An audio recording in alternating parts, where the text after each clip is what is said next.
Question number 4. The variation with time of the acceleration at graph is given here. What is the change in velocity of the object from t equal to 0 to t equal to 6 seconds? From here to here, what is the change in velocity?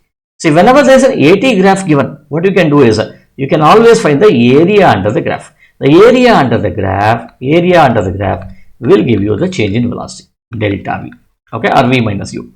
So what you need to do, find the area here. See, this is 2 units and this is 1 unit. 2 into 1 will become 2 here. And this is a trapezium, right? Let us find the area here. The area here will be half d into a plus b. What is d here? So which is equal to half into, what is d? D is the perpendicular distance between the two parallel lines, which is nothing but 6 minus 2, which is 4. 4 multiplied by a plus b. What is a plus b? A is the length of the smaller side, b is the length of the bigger side, right? This is a and this is b. So a is nothing but how much along the y-axis? This is 1 here. 1 here plus what is b?